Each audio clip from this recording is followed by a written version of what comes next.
हम होंगे कामयाब, हम होंगे कामयाब। हेलो, अस्सलाम वालेकुम सब दोस्तन खे मुझे तरफां जुमा मुबारक।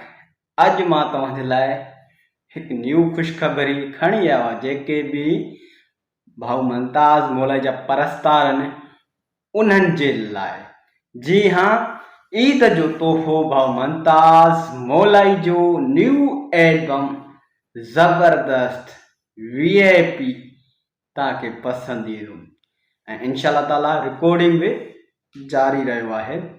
ऐं इन में शाइर जेके आहिनि असगर मुगेरी बि अथसि, असगर मुगेरी बाड्रह वारो, उहो बि अथसि इन शाइरीअ में, हिन ईद वारी एल्बम में। ऐं ॿी ॻाल्हि इहा आहे त जेके बि दोस्त असांजे यूट्यूब चैनल खे ॾिसंदा, असांखे ॾिसनि था, त बराए महिरबानी असांजे यूट्यूब चैनल खे सब्सक्राइब कयो ऐं लाइक कयो ऐं कमेंट कयो।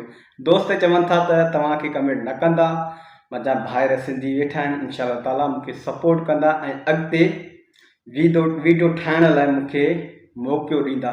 जीअं त मां वीडियो ठाही ईंदुमि तव्हांजे लाइ, अगरि तव्हांजो मूंखे सपोर्ट खपे त इंशाअल्लाह ताला वरी ॿीहर मां वीडियो ठाहींदुमि। ऐं इन जे लाइ मां तव्हांखे चवंदुमि बार बार त मुंहिंजे यार यूट्यूब चैनल खे ज़रूरु सब्सक्राइब कजो। ऐं जेको मां पोस्टर तव्हांखे ॾेखारींदुमि भाऊ मुमताज़ मौलाई जो न्यू एल्बम जो, दिलबर कंपनी में ईंदसि। हे एल्बम ईद वारो दिलबर कंपनी में ईंदसि ऐं इन में सुठा सुठा शाइर, सुठा गीत ऐं तव्हांजे पसंदि जा गाना ऐं तव्हांजे पसंदि जा शाइर। असगर मुगेरी बाड्रह वारो वॾो पोस्टर शाइर आहे, माशाल्लाह बहितरीनु शाइर आहे। ऐं कुझु ॾिसूं था, मतिलबु थी सघे हिन में ॿियो बि हुजे। असगर ओ नालो छा अथसि, नज़ीर बंगर लिखिया नालो, ॿियो अयाज़ बंगर थी सघे हिन में अचेसि हिन शाइरीअ में। सुठा सुठा शाइर आहिनि माशाल्लाह। तव्हांखे मां पोस्टर ॾेखारींदुमि भाऊ मुमताज़ मौलाई जो न्यू एल्बम। इहो जेको साम्हूं स्क्रीन में नज़र थो अचे, इहो भाऊ मुमताज़ मौलाई जो ईद जो एल्बम जो तोहफ़ो आहे तव्हांजे लाइ। ऐं तव्हां असांखे सपोर्ट कंदो, तव्हांखे मां ॿुधाईंदुमि जेके बि गाना इंशाअल्लाह ताला ईंदा त टोटका तव्हांखे मां पहिरियां ॾेखारींदुमि, मुंहिंजे यूट्यूब चैनल में तव्हांखे ईंदा नज़र। ऐं हिन एल्बम में सुठो महिनत कयो अथसि ऐं सुठी छा ॾेखारियोसि पंहिंजो पोस्टर, त इंशाअल्लाह ताला त हीअ बि एल्बम हिट वेंदसि ऐं हीअ गाना जेके आहिनि उहे बि हिट वेंदा भाऊ मुमताज़ मौलाई जा।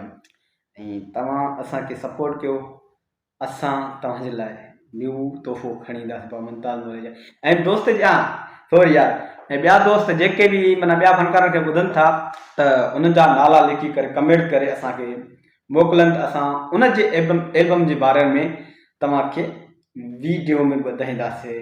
हा, ॿियो बि नालो छा अथसि,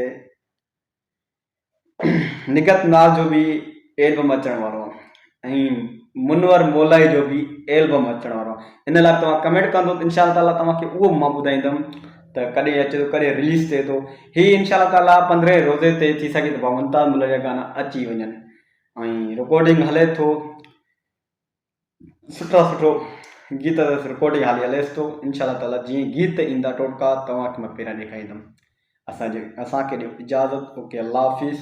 दुआनि में यादि सदाम हुसैन तव्हांजो भाउ। ऐं हलचल 786 खे लाइक ऐं कमेंट ऐं घंटीअ खे दॿाइण न विसारिजो यार। तव्हां असांखे सपोर्ट कंदो त इंशाअल्लाह ताला तव्हांजे लाइ मां वीडियो ॿीहर खणी ईंदुमि। तव्हां अगरि मूंखे सपोर्ट न कंदो त मां न ठाहे सघंदुमि, छो त दिलि आज़ारी थींदो आहे, इन करे तव्हां महिरबानी कयो, असांखे सपोर्ट कयो। इंशाअल्लाह ताला तव्हांजे लाइ मां खणी ईंदुमि। ओके, अल्लाह हाफ़िज़। हलचल 786 ऐं निमाज़ पढ़ो, रोज़ा रखो, ज़कातूं ॾियो यार बराए महिरबानी, छो त हीउ भलारो महीनो आहे। हिन भलारे महीने में अलाह साईं ग़रीबनि जूं दुआऊं ज़रूरु क़बूलु कंदो ऐं गुनाहूं पंहिंजूं बख़्श कंदो ज़रूरु, छो त उनजे दर आॾियो झुकंदासीं ऐं दुआऊं घुरंदासीं रोई रोई।